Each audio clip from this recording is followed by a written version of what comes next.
E assim, enquanto esses líderes afirmam conhecer a Deus, o seu estilo de vida cretense o nega. Isso precisa ser resolvido, que leva Paulo para a próxima sessão.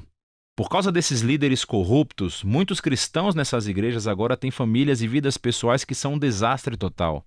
E em 3 momentos diferentes, Paulo destaca o resultado de tudo isso. A mensagem sobre Jesus é desacreditada e os seus vizinhos não cristãos têm boas razões para fazer acusações malvadas. E tudo isso torna o ensinamento sobre Deus, nosso Salvador, totalmente desinteressante e não atraente para ninguém. Então Paulo pinta uma imagem da família cretense ideal que é dedicada a Jesus. Seriam homens e mulheres idosos que são cheios de integridade e autocontrole, para que possam se tornar modelos de caráter para os jovens. E as moças não deveriam estar dormindo por aí evitando o casamento como estava na moda em Creta na época, mas deveriam procurar parceiros fiéis que possam criar famílias estáveis e saudáveis. E os rapazes devem fazer o mesmo, devem ser conhecidos como cristãos produtivos e saudáveis. Os escravos cristãos em Creta estavam em uma posição única porque sabemos que por causa do evangelho eles eram tratados como iguais nas comunidades da igreja de Paulo. No entanto, havia o perigo deles usarem essa igualdade como licença para desrespeitar os seus senhores e então se associarem a rebeliões de escravos, o que negaria ainda mais a mensagem cristã. Você pode ver Paulo em uma linha tênue aqui. Ele acredita que o evangelho sobre Jesus precisa provar o seu poder redentor na praça pública, se realmente vai transformar a cultura cretense. E isso não vai acontecer por meio da agitação social ou pelos cristãos que se afastam da vida urbana. A mensagem cristã será atraente para os cretenses quando os cristãos participarem plenamente da vida pública, quando as suas vidas e lares parecerem semelhantes na superfície. Porque depois de observarem atentamente, os seus vizinhos descobrirão que os cristãos vivem em um sistema de valores totalmente diferente, através da devoção a um Deus totalmente diferente. E é essa a diferença que Paulo resume lindamente no final do capítulo 2. Ele diz que o sistema de valores que conduz o modo de vida cristão é a graça generosa de Deus, que apareceu na pessoa de Jesus e aparecerá novamente em seu retorno.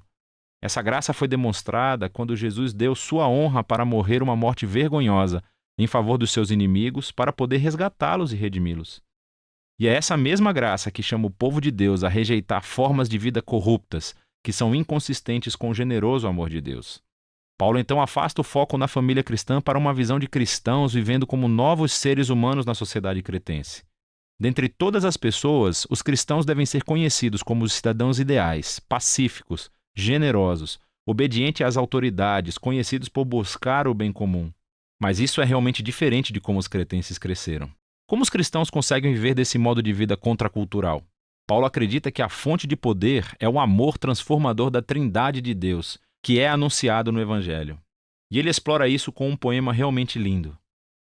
Ele diz que a bondade e o amor de Deus são o que nos salvou, apesar de sermos quem somos. De modo que, através do Espírito Santo, Deus lavou, renasceu e renovou as pessoas. E, através de Jesus, forneceu um caminho para que as pessoas fossem declaradas justas diante dele. E isso tudo abre o caminho da vida eterna, isto é, um novo futuro na nova criação. Essa história é tão poderosa que pode produzir novos tipos de pessoas. Paulo está convencido de que a fidelidade aos ensinos de Jesus, fortalecida pelo Espírito, declarará a graça de Deus em toda a ilha de Creta e em todo o mundo. Paulo conclui prometendo enviar uma ajuda para Tito, seja Artemas ou Tíquico. E então ele cumprimenta os amigos que têm em comum e a carta termina. A carta de Tito nos mostra a estratégia missionária de Paulo para que as igrejas se tornem agentes de transformação dentro das suas comunidades. Isso não acontecerá travando uma guerra cultural ou assimilando-se ao modo de vida cretense. Pelo contrário, ele convoca esses cristãos a participarem sabiamente da cultura cretense.